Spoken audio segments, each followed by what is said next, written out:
what are we about to do? We'll just complete the job of taking out the power steering pump with putting a timing belt in. Okay. So believe it or not, you don't want any components to be hanging from bolts. You want the components to be hanging from the easiest one and not from the most. You don't want to be holding all of this and undoing a difficult bolt. So I think that this is possibly the more difficult bolt to remove. Okay, let me just come to the other side. I've just noticed that Honda is very interesting. Some of these components have been around since the 70s.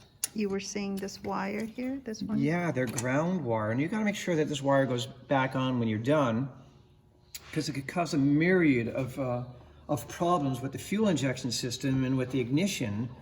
And it's there for a reason, because the engine is mounted all in insulated rubber, and there's no electrical conductivity to the engine, including to the starter motor in some cases.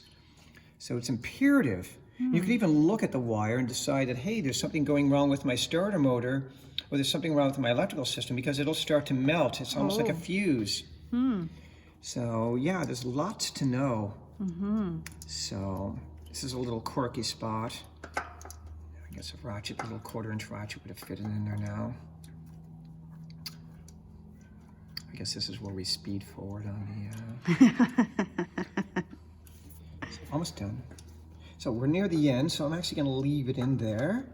There's lots of hoses and stuff, and the belt's still on there. The belt should actually release if I go like that. So there's the belt has there's an adjustment, so I'm hyperextending the component. And as I said, many automobiles utilize something very interesting. Watch this. You can back up it just a tad. Okay. And look, these devices on many car companies, look, they slide out. Many of the reservoirs are made to do that. Okay. And then, yeah.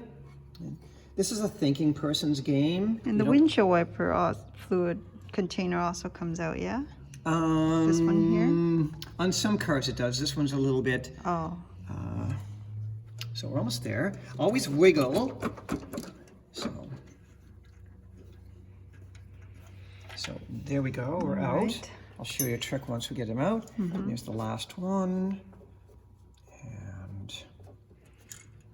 And so you really don't want to take any hoses off when you're doing things. You want to leave as many parts, and you can tie them onto the hood. You can get a wire, a rope, secure your hood correctly, and then that can hold the components up and out of the way in the event that they are. So there we go. So case in point. So there's the power steering. If you want to make a log splitter, well, here it all is.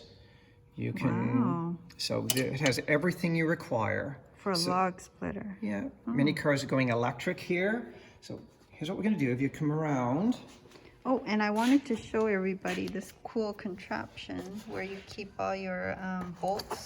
So yeah, despite my background and my knowledge, you just punch a hole in the cardboard and it sits really nicely. I want to stab myself here, so we'll go. There we go. Put it over the triangle like this. There's one. We move it up again. There we go. Our washers. So here we go. Can't tell you. Really nicely organized. You do not want to be losing things. So look what we do here. We'll go like this, like that, there, power steer, right here. Beautifully done. Nice. Yeah, there's no room for losing things, just not. Okay, yeah. Okay, so. Okay, what are we doing next? I'll let you know. Okay.